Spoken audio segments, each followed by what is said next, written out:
Alright, now in this video we're going to talk about characteristics of quadratic functions.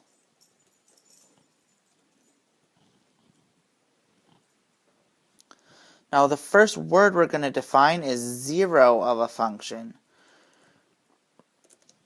Something we need to recall from earlier in the year is the x-intercept. The x-intercept, remember, is a value where the graph crosses the x-axis. The zero of a function is an x value that makes the function equal to 0, which means that the zero of a function is also known as the x-intercept. With a quadratic function,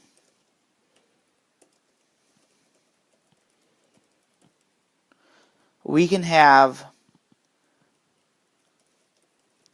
1 0, 2 zeros, or we can have no zeros. Meaning that if we graph it, it could cross the x-axis at 1 point, 2 points, or not at all. In our first example, what we're going to do is find the zeros of each quadratic function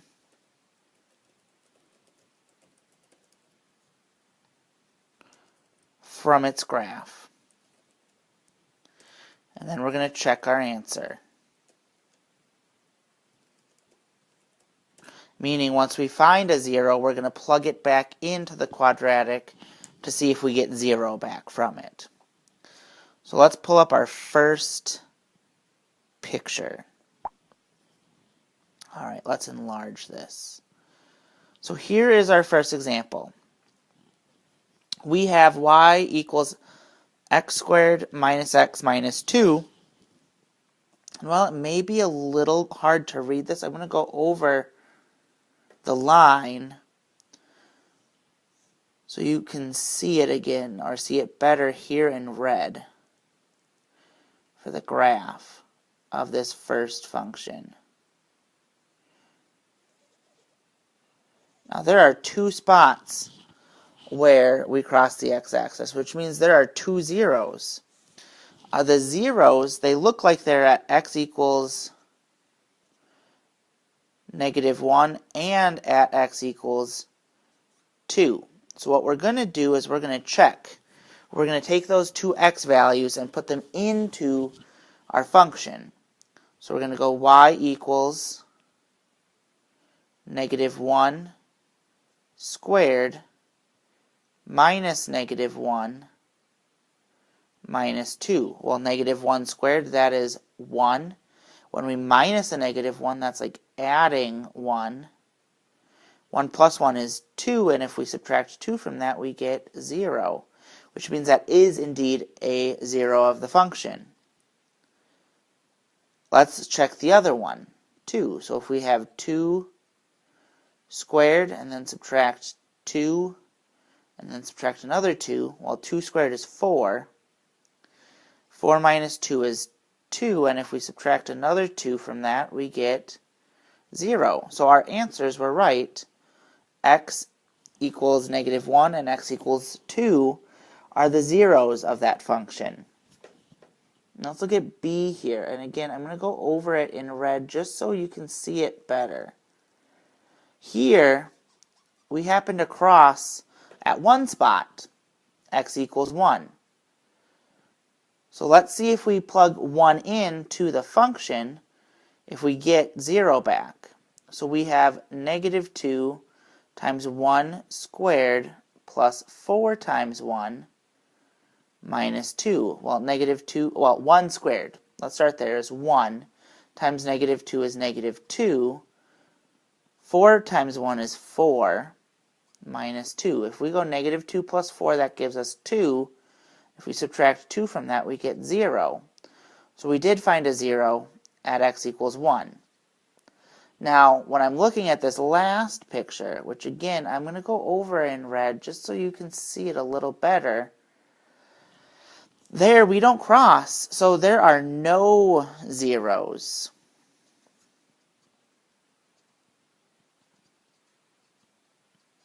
That's all we have to say. Now, our next word we're going to define is axis of symmetry. The axis of symmetry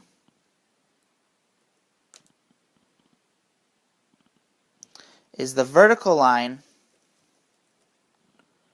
that divides a parabola into two symmetrical halves, meaning two parts that are mirror images of each other. In fact, we have a table that goes with this. So let's enlarge this so we can read it together. Now, what we can say is if we have 1, 0, if a function has 1, 0, we use just the x-coordinate of the vertex to find the axis of symmetry. Now, again, I'm going to go back and draw over this graph because it got a little cut off, parts of it.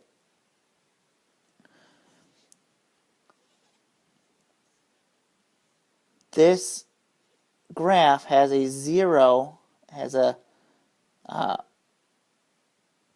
vertex at the point 3, 0. That is going to be our axis of symmetry. Just a vertical line. We call that x equals 3.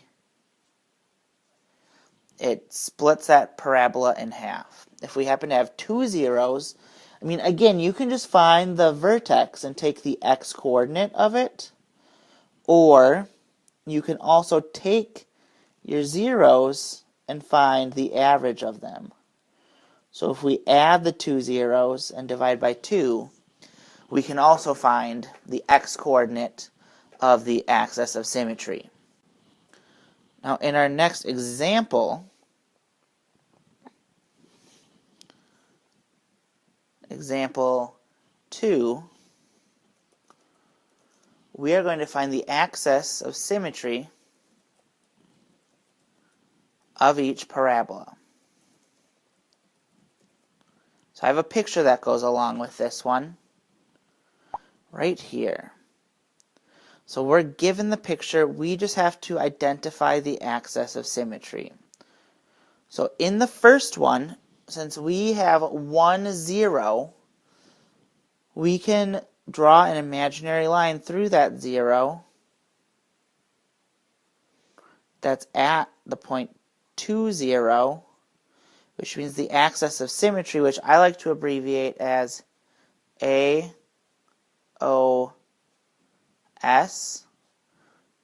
is going to be the line x equals 2. So our axis of symmetry, example 2a, is x equals 2.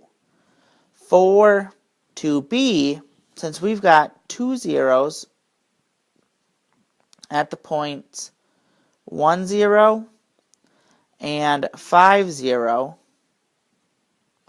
we can go and add those x values, 1 plus 5, and divide by 2. Well, 1 plus 5 is 6, divided by 2 is 3. That means our axis of symmetry is going to be the line x equals 3. And that's all we were asked to do, find the axis of symmetry. Now there's also another way to do this, a way you can just generalize it, a formula. So what you can do, if you're given a quadratic in the form y equals ax squared plus bx plus c, and I'll rewrite this formula for you, your axis of symmetry is going to be x equals negative b divided by 2 times a. So we have an example over here. You've got y equals 2x squared plus 4x plus 5. well, b, the number in place of that is 4, so we take negative 4 divided by 2 times a is 2, so 2 times 2. So we're going to have negative 4 over 4, which means our axis of symmetry there would be the line x equals negative 1. Let's look at an actual example, example 3. We are going to, in example 3, find the axis of symmetry of the graph of the function y equals x squared plus 3x plus 4. So with this, I first like to go and write a equals, b equals, and c equals. So a is the number that's in front of x squared. In this case, that's 1. b is 3.